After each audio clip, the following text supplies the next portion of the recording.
Hey Fandom, it's me Aaron for a comic show. It's a big week this week. It's the first week of Marvel Legacy with all those lenticular covers, which we got them all. You know, we bit that bullet. Our Jason Aaron signing last Wednesday went smooth. It was a packed, crazy line that we managed well. Everyone loved it. Jason Aaron loved it. And we got so much stuff signed still, because I ordered so heavy on this book. So we still have this and Lenticular signed on eBay, but we sold through a ton of them. And I enjoyed it. I really liked it. I'm excited. I talked to Jason Aaron, you know, one-on-one about things coming and what his ideas were when we went to Disney World together. And yeah, it was a dinner date. We went on a dinner date to Disney World. It was good. Not so scary, you know. I mean, it was Mickey's Not So Scary Halloween. Every time I got scared, I knew my grizzly bear was there to protect me. So anyway, this week we have these lenticulars. Each one is the start of a new story arc. That's the way they did it. And each one was pretty cool. Jessica Jones, this one is intense. Purple Man is back. You know that from the cover. Purple Man's back. He's out of jail, and Jessica goes into hiding. She calls in all her favors. She calls, obviously, Carol, Captain Marvel, and the rest of them defenders and whatnot. And crazy twist at the end. Crazy twist. I enjoyed it, but I've always liked Jessica Jones. X-Men Gold, really nutty cover. Mojo, Professor X turns into Mojo. I've always loved Mojoverse. One of my favorite characters for the Marvel Universe and for X-Men is Longshot. Just always took a liking to that mullet. You know, he's a good guy. And that's what this book is. It's Mojo coming to Earth and all that craziness. So, and that's going to tie in back and forth with X-Men Blue. So this is gold, and then it's going to be blue. Iron Fist, same creative team, new mission, fight Sabretooth. A lot of you know that Sabretooth first appeared in Iron Fist, not an X-Men book, but Iron Fist. And this cover lenticulars back and forth. I don't know if that's a verb, but it goes back and forth between that classic cover of the first appearance of Sabretooth and this cover. So rematch, that's probably the coolest thing they could do with Iron Fist, because that's one of those weird things that Sabretooth first appeared in there, and how is he going to win against this guy that you know, can beat Wolverine from time to time. So we'll see. Avengers, Wade is doing some very dense, crazy story with this. You know, he also writes Champions, and this is the Avengers Champions crossover that he's been building to for a while now, probably since Champions started. And, you know, they had Secret Empire and whatever, so this story didn't get told, and now it's being told, and it was cool. And No Surrender is coming. I don't know if you've read anything about the No Surrender Avengers, but that's great.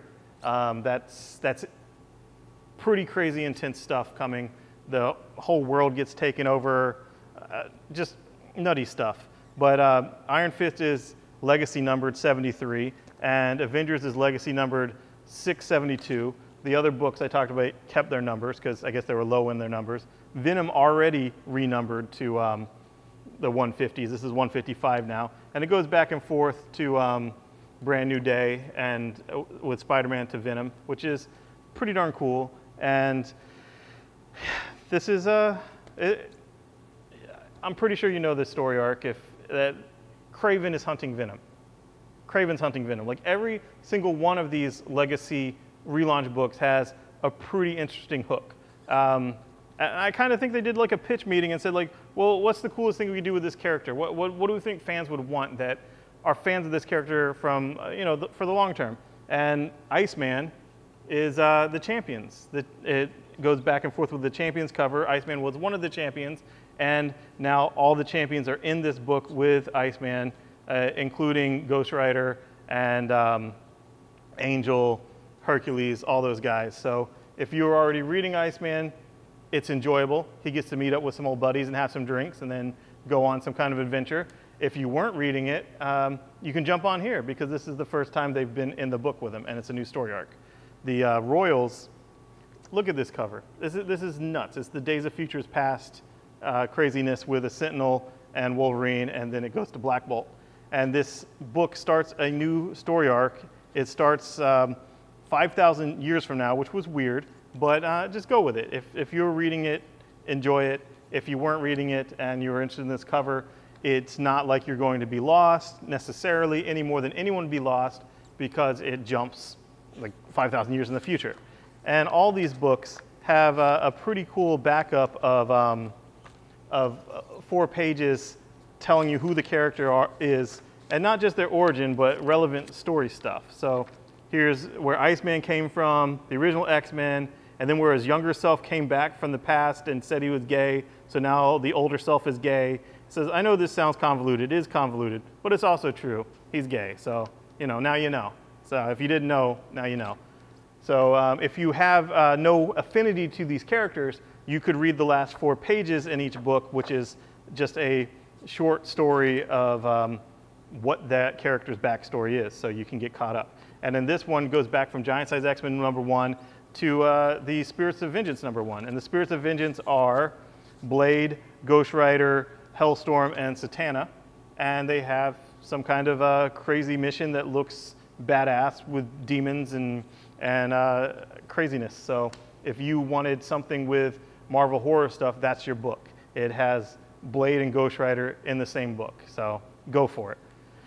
Finally, for Marvel Punisher, the Platoon, this is a prequel to a prequel. The original one was Born, Punisher Born, where he was born out of Vietnam, of a terrible day in Vietnam that made him who he is now, and that it wasn't when his family were killed that made him snap. He already snapped in Vietnam and was maintaining that false facade that he wasn't crazy for the sake of his family. Well, this is backing up even further than that. This is him as like a second lieutenant, first landing in Vietnam, and it's Garth Ennis. I guess I should have led with that. It's Garth Ennis. Garth Ennis wants to come back and tell another Punisher story, you let him. Whatever story he wants to tell. And this story is Punisher first setting foot on Vietnamese soil, go. So if that interests you, get it. I liked it. And it's a big Star Wars week. We got Captain Phasma 3. There's only 1 issue left after this. And then you get to see her in the movie. Star Wars 37, Jason Aaron's last issue of Star Wars. And Darth Vader 6, and that is the Inquisitor on the cover. It was crazy. Really enjoyed Darth Vader. Moving on to DC. It's a big Batman week. I don't know if you saw this Jokes and Riddles, the conclusion, number 32. It was all over the news and mainstream news and all that, okay, Batman proposed to Catwoman in issue 24, and this is the issue where we get her answer. Like, yes, you get the resolution to the war of jokes and riddles, but you also get to know whether Catwoman says yes or no, so that's cool. I was loving Tom King's story. I love this, and I'm really interested in to see what goes on with Catwoman and Batman. I'm not going to spoil it, but obviously it's been spoiled all over the internet. If you don't take preventive action, you will have it spoiled for you in the headlines of articles. So moving on. Batman White Knight. This is Sean Murphy writing, drawing. His stuff is beautiful. And the coolest thing about this is it's a Batman that kind of goes over the edge and it's kind of evil. And then Joker decides, I'm going to be a White Knight. I mean, his pale skin and whatnot. So Joker decides he's going to atone, that Gotham deserves better than Batman and better than him as the Joker. And he decides to be the White Knight as opposed to the Dark Knight and be good. It's weird. And also his name is Jack Napier from, Jack Nicholson from that Batman movie. So is it in that continuity? Maybe. I mean, whatever. I mean, I guess legally they can't say that without getting a bunch of permissions. But basically, yes, it's in Elseworlds. It's cool. It's Jack Napier, Joker, being good, being the White Knight of Gotham, and it's Sean Murphy. So it has all that stuff going for it, beautifully drawn, and I enjoyed it. I'm ready for more. And then Dark Knight Metal, Dawnbreaker, The Green Lantern. All of these have been crazy sellouts, really good one-shots. This is Sam Humphries writing it, and Ethan Van Sciver on art. So they save him for all the biggest deal Green Lantern stuff, so that's what this is. Bruce Wayne, Green Lantern, evil Batman Green Lantern in Metal, syncs it up to when he shows up in Metal, so you know his backstory, and it was cool.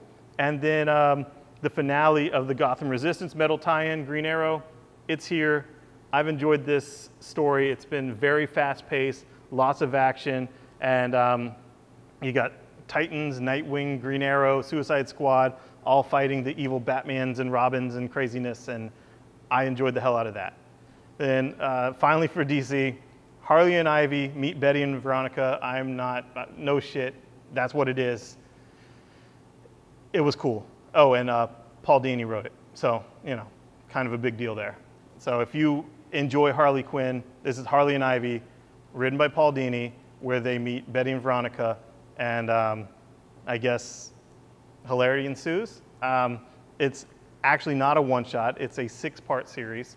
So this issue was a whole lot of build-up, but had several funny things into it, and I enjoy it. I like when Archie does goofy stuff like that, when they did Archie versus Predator and Archie versus Sharknado. So it's cool to me. And then finally, Hanna-Barbera, DC, Flintstones Volume 2, the second and last volume is out. I love this book. It was the best book DC published that year, and you should read it. You should really read it. Not Volume 2 if you haven't read Volume 1. And then image books. Here's Negan, The Walking Dead. It's a hardcover. It's all original stuff that has never been under the cover of Walking Dead before. It is, it was put out in Image Plus magazine a few pages at a time over the course of a year. So if you were reading Image Plus magazine, you got a few pages each month, and you weren't. We weren't selling much of that. You weren't reading that. So now you can get this. It's a $20 hardcover. It is oversized, and it is Negan's origin. And when you think of Walking Dead, like, think of it. If you have not, this will blow your mind. Walking Dead's never had a flashback. It doesn't do flashbacks. You don't get to see what the people were doing before the zombie apocalypse. You have to hear what they say and then judge whether they're lying to you or not, just like the characters in the story. Except for Negan, except for this, that Kirkman had this story to tell. And it's drawn by Adlard. It's just as if it was issues of The Walking Dead, but since Walking Dead doesn't do flashbacks, it is not. It's standalone, and this is the only way you can get it. So I would suggest getting it if you like Negan at all. And an issue of Walking Dead's out this week too, so cool beans. Like that princess character. She's so annoying, but funny. And all of these image books, so many image books are having this Walking Dead homage month. There's a new title by Skybound called Slots by Dan Penosin, set in Vegas, and this is a Walking Dead variant. I Hate Image one shot, which is basically, it is the, it's a free comic book I Hate Image. You got it for free on Free Comic Book Day, but now you can pay money for it if you want, and it has this cool cover. So it's the same thing, but now you can have it with this cover, and it's like a director's cut. It has all that extras in the back, and this is an homage to Walking Dead number 100. Regression has a cover, Postal has a cover, Elsewhere has a cover. They're all Walking Dead homage covers, and they're doing them all month. And then a book that I really enjoyed, The Tick. Love that Amazon Prime show. I've loved Tick since I was in 7th grade, like back, I don't know, I'm 41 now, a long time ago. This issue was cool. It's a new number 1. It's Cullen Bunn writing it, who you probably know from different superhero books or different horror books he's done. And it's the artist for Arsenic Lullaby, whom I've always had an affinity to. So it's a really a cool take on the characters. I'm told that he only did this first issue, the art, but it was enjoyable. If you like The Tick, check it out. And then finally, the last book, the most ridiculous book. It had me laughing at the solicitation, so I ordered the hell out of it. It cost $4.20. Magic Weed. Get Magic Weed. It is funny. If your store doesn't have it, I don't know. Look for it online. Magic Weed is a story. You can tell this is an homage cover to Action Comics 1. But in California, the weed dries up. There's no more weed for some reason. And one hero goes out and finds more weed. And he finds a strain of weed that, for some reason, gives people superpowers. And that's it. There's no and then. You know, you read this and you laugh and you enjoy it. It costs $4.20. And whether you choose to partake before you read it or not is your prerogative. But I'm selling the book. I thought it was hilarious. It's Magic Weed. Thanks, guys. Bye-bye.